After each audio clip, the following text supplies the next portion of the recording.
High everyone welcome to my another mini vlog. यिनीहरू मेरो प्यारी बहिनी। यसलाई मैले बडी पार्ट्सहरू देखाऊ भनेर भनिरहेको छु। उसले नोज अनि त्यसपछि हियर अनि हेड सबै देखाउँछ कि अलि स्टमक पनि देखाइदिन्छ। ल हेर्नु है देखायो। अनि यो मिनी भ्लग छ नि गाइज, अरूले बनाएको देख्दा मात्रै होइन रहर लाग्ने। आफूले बनाउँदाखेरि एडिट गर्न भोइस ओभर गर्न कति गाह्रो हुने रहेछ। अनि म फेरि यहाँनिर रेडी भएर चाहिँ हिँड्न लाग्यो। मेरो टी सर्टमा चाहिँ दाग लाग्यो सनस्क्रिनको। अनि यिनको र मेरो फेरि सेम टी सर्ट भएछ कि सल्लाह गरेर लगाए जस्तो भनेर हामी एउटा भिडियो सुट गऱ्यौँ। अनि लाग्यौँ सुनवलतिर। अनि मेरो अस्तिको टर्नमा चाहिँ मेरो यो सर्टिफिकेट साइन भएको थिएन क्या, त्यही भएर फेरि जानु पऱ्यो नि त।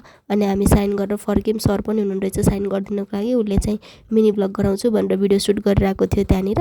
अनि हामी बाटोमा रुक्यौँ कि यो उहाँको जुस पाउने ठाउँ देखेर। अनि यहाँनिर उसले चाहिँ मलाई यो मोबाइल कसरी होल्ड गर्ने भनेर सिकाइरहेको छ। अनि मैले होल्ड गर्न पनि सिकेँ। अनि त्यतिकैमा हाम्रो यो जुस पनि रेडी भयो।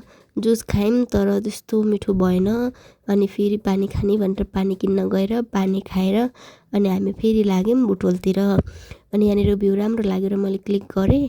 अनि यो बुटोलको धागो कारखाना, यो कपडा उद्योग खोलेपछि चाहिँ धागो कारखाना पनि खुल्छ भन्ने सुनेको भएर मैले यो भिडियो क्लिक गरिहालेँ। अनि हामी पुग्यौँ वार्डमा चाहिँ मेरो डकुमेन्ट बनाउनु पर्ने थियो। डकुमेन्ट बनाउनु गएको, मैले फेरि नागरिकताको फोटोकपी ल्याउन बिर्सेछु। बाहिर गएको त्यहाँनिर मेसिन बिग्रेछ। फेरि भित्र गयौँ लाइन कति छ भनेर हेर्न, धेरै नै थियो। त्यति बेलासम्म हामी फोटोकपी गरेर आइन्छ भनेर फेरि अर्को ठाउँमा गयौँ फोटोकपी गर्न। हामी फोटोकपी गरेर आउँदाखेरि हाम्रो टर्न आइसकेको थियो। दाइले निवेदन पनि लेखिदिनु भयो। अनि हामी भित्र गयौँ। भित्र गइसकेपछि चाहिँ सबै काम फास्ट भएको थियो। तर पेमेन्ट गर्न यस्तो लेट भयो नि, 2 घन्टा लाग्यो कि पेमेन्टको लाइनमा बस्दा। अनि फेरि हामी निस्क्यौँ त्यहाँबाट। अनि उसलाई मोबाइलको कभर चाहिएको थियो।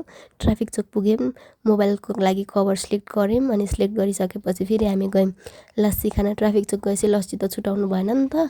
अनि लस्सी खाएर फेरि हामी फर्किन्छौँ घरतिर। उसले मलाई घरको चोकमा छोडेर ऊ आफ्नो घरतिर लाग्छ।